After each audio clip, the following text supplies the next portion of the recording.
বিতা এখনো ঘুম থেকে ওঠেনি? বাবা সরি আর হবে না, দেরি, এবারের মতো মাফ করে দাও। আর একটু ঘুমালে মনে হয় ভালো হতো, এত ঘুম পাচ্ছে। নবিতা, আমি কি শুনলাম? আবার নাকি তোর ঘুম পাচ্ছে? মাথা কিন্তু গরম হয়ে যাচ্ছে, দ্রুত রেডি হ। বাবা সরি প্লিজ, এবারের মতো মাফ করে দাও। আমি সত্যি এরকম আর কখনো ভুল করবো না। ঠিক আছে এবারের মতো মাফ করে দিলাম, নেক্সট টাইম কিন্তু আর মাফ করবো না। ঠিক আছে আমি এক্ষুনি যাচ্ছি। প্রিয় শিক্ষার্থীরা, আজকে তোমাদের রেজাল্ট দিবে। সো আজকে বরাবরের মতো নবিতার ডাবল জিরো পেয়েছে। নবিতা এমন কেন হলো এবারও?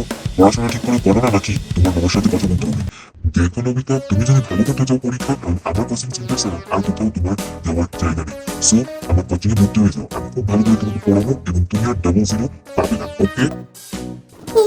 ওকে স্যার, ওকে। আমি তো এবারও ডাবল জিরো পেলাম। বাসায় কেউ যদি জানে তাহলে তোমার রক্ষে নেই। ডরিমন, কিছু একটু করো।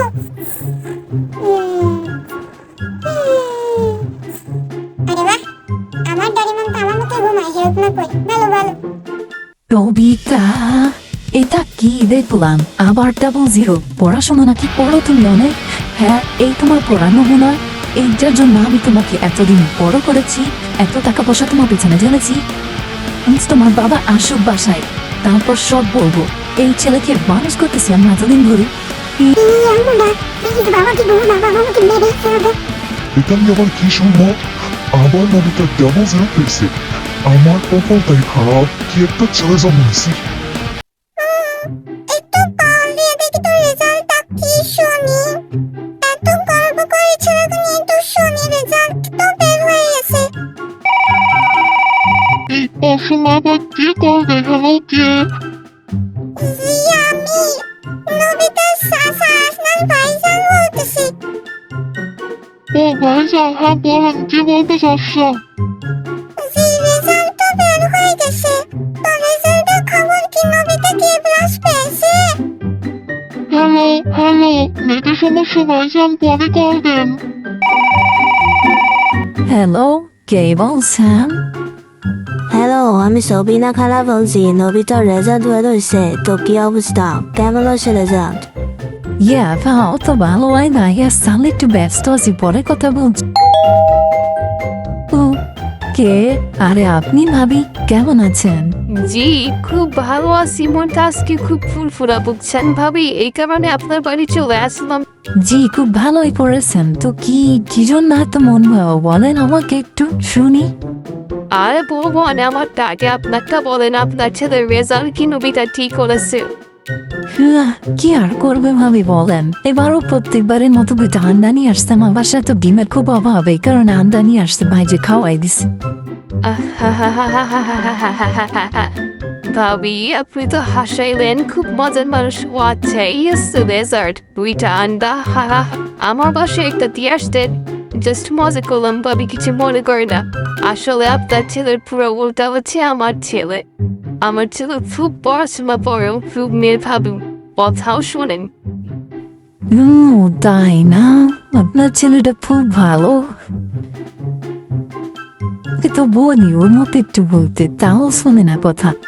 আচ্ছা ভাবি, আর উঠি তাহলে, ঠিক আছে? নবিতাকে একটু বললেন আমার ছেলেটাকে দেখে কিছু যেন শেখে, ঠিক আছে? ওকে, উঠলাম তাহলে। নবিতা, তোর জন্য এত কিছু, এত সমস্যা, আমাদের ঘরের মধ্যে এত অশান্তি, সবকিছু তোর জন্য লোকের পাড়ার ছেলেরা আমার চাকরি করে, পাড়ার মানুষকে সাহায্য করে। এই জন্য কি না আমি থেকে ছোটবেলায় এত ভালো করে বড় করেছি। যদি এত কিছু জানতাম না তুই ডাবল জিরো পাবি, তুমি ডাবল জিরোর জন্য অপেক্ষা করতাম না। তোকে ওই ছোটবেলায় লবণ খোয়াই মেরে ফেলতাম। ওর জন্য আমি অতিষ্ঠ। নবিতা বাবা, আমি পাচ্ছি না তোমার নবিতাকে নিয়ে। এবারে কিন্তু আর একটা সুযোগ দাও। এরপরে এবারে পরীক্ষা নিচ্ছি, কি ভালো রেজাল্ট করে দেখাবো তোমার।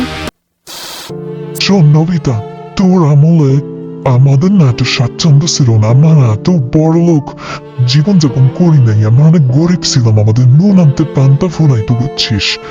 আমাদের স্কুল ছিল অনেক দূরে, আমাদের একটা সমুদ্র পাড়ি হতে হতো। সমুদ্রটা আমরা কয়েকটা বন্ধু মিলে সাঁতার কেটে এপার থেকে উপরে যেতাম। তারপরে কি শেষ হয়ে গেছে? তারপরে একটা মরুভূমি পড়তো, ওই মরুভূমি পার হইতাম পুরোটা।